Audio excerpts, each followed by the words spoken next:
Star Wars Celebration was held over the weekend in Chicago, and we got a look at a bunch of new projects coming up in the world of Star Wars. Probably the most interesting one among them was Jedi Fallen Order, the upcoming game from Respawn, as well as frankly being way better than the Episode 9 trailer. This was our very first look at the game, so here's everything we know so far about Jedi Fallen Order. Who's making it?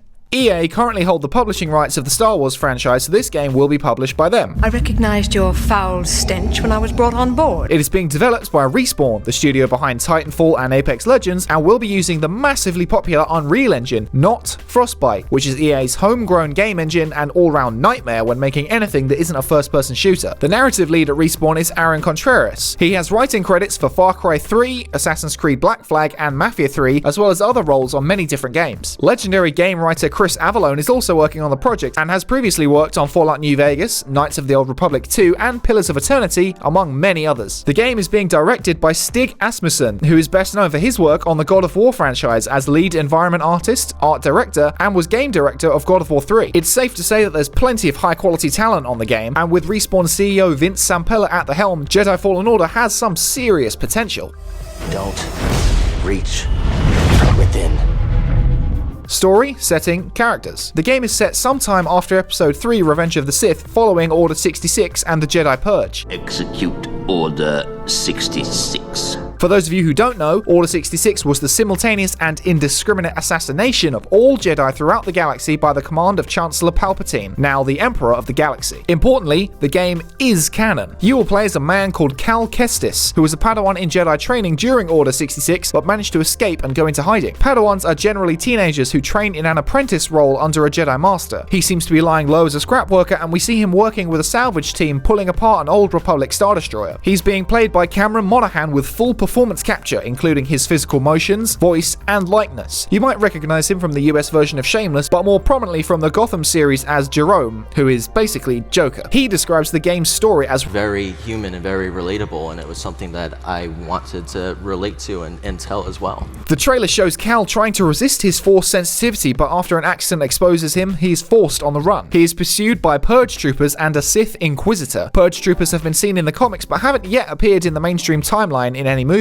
One is seen fighting Cal with an electrical staff similar to those used by General Grievous as bodyguards in Revenge of the Sith, which can block lightsabers. They are meant to be far tougher than regular stormtroopers and are bred to go toe-to-toe with a Jedi. Inquisitors have been seen in the comics too, and also feature heavily in the Star Wars Rebels animated series. These are Force-sensitive Jedi hunters loyal to the Empire, looking to eradicate all surviving Jedi and report personally to Darth Vader. The Inquisitor we see is known as the Second Sister, who first appeared in Darth Vader Dark Lord of the Sith 19. Yes, I read that same Wikipedia page that every other YouTube channel read. At one point in the trailer, we see Cal teaming up with some others, but we don't really see them anywhere else in the trailer, so we don't really have much to go on. That's Seer, played by Deborah Wilson, who is a former Jedi Knight and kind of takes on the role of mentor to Cal in many ways. More important than all of this, though, is that Jedi Fallen Order is a single-player, story-driven action game, and wait for it, no multiplayer, no microtransactions, and no loot boxes. This is a story game, no multiplayer, no microtransactions. It's about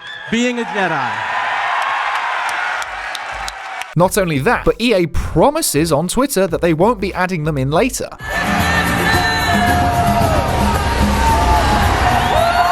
Gameplay. Unfortunately, the reveal trailer only shows off in-engine cinematic footage and no gameplay. That being said, it will apparently be a third-person action-adventure game with thoughtful combat. Internally, we call the combat in the game thoughtful combat, and what that means is you really have to size up your enemies, identify and exploit their weaknesses with all the powers that you have. So pretty much like every action game ever, right? The combat will probably end up like a cross between Dark Souls, the new God of War, and The Force Unleashed, but we won't know for sure until we see some actual gameplay. Game director Stig Asmussen said, "The game is very large. I wouldn't say it's linear.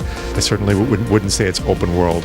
A lot of it was just based on what's practical and what can this team really deliver on, and not try to overpromise and not try to like be too ambitious to make sure that we can hit something with really high quality. To me, this sounds a bit like Uncharted 4, where you've got multiple routes to take, but they all end up in the same place in the end. In terms of combat, Asmussen also said that they're not openly encouraging stealth gameplay, but it will be possible to be a bit less aggressive if you want to. No, stealth isn't something that we're featuring in the game. I mean, you can jump into a situation and kind of negotiate the battle the way that you want. There's a lot of choice in how you kind of come across your enemies and take them down, but and you could potentially, if you wanted to sneak around and not get the AI's attention, I guess that's technically possible, but it's not something that we're openly encouraging. He hints at the possibility of vehicle gameplay with ATSTs, but who knows? He could just be kidding. There are large beast-shaped things in Star Wars.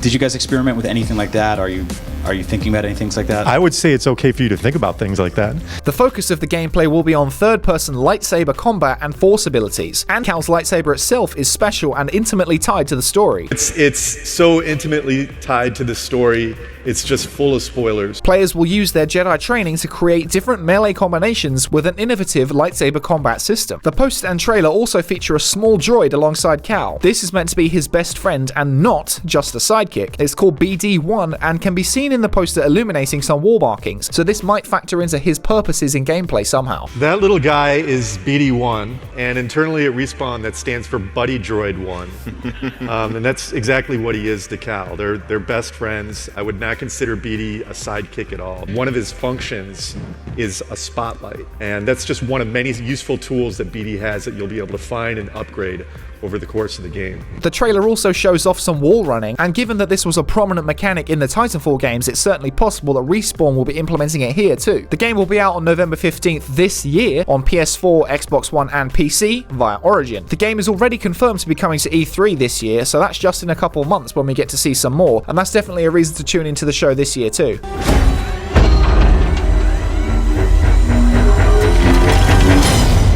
Speculation! Now it's time for everyone's favourite parts of these videos: speculation, conjecture, and over-analysis. The lightsaber is said to grow and evolve over time, so this will probably mean it can be upgraded or even customized. This really makes sense for a Star Wars game, since building your own lightsaber is an integral part of a Jedi's journey, and a key phrase of the marketing has been "become a Jedi," meaning that this makes even more sense. I very much doubt that the lightsaber is actually Cal's anyway. It may have been his master's, or he may have just found it in the world. How do you know that's Cal's lightsaber?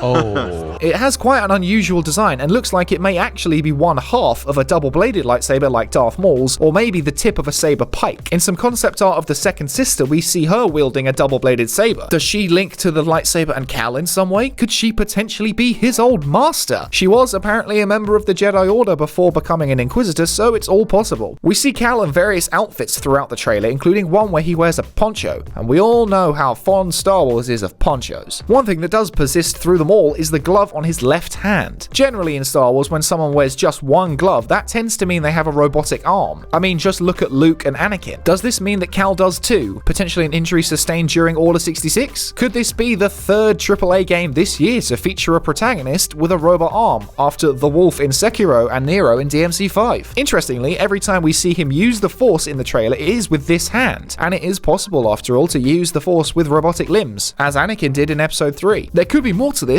or, you know, he could just be left-handed. I mean, that's always possible, I guess. And if we're really reaching, the bracelet on his right wrist bears a striking similarity to Rey's from Episode 7 and 8. Could they be linked? Could they? Probably not. Probably not many other variants of big leather bracelets in their universe, I suppose. Since it is being published by EA, and they have the absolute worst track record when it comes to messing games up, especially Star Wars, we still need to be wary. They have said that they won't be adding microtransactions or loot boxes at any point, but what about DLC? What about cut content? What about the game just being unfinished? These are all very real possibilities that we've seen time and again. And I wouldn't swear off microtransactions completely either. Microtransactions lead to money, money leads to greed, greed Leads to suffering.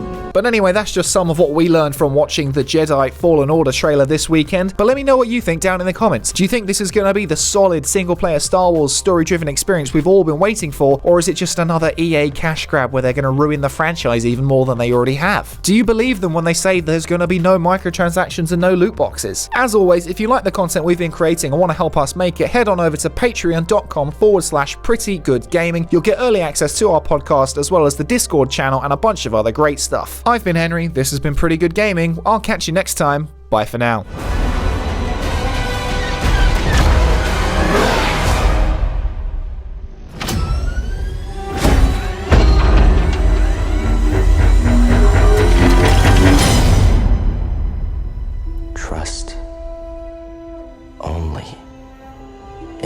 Force.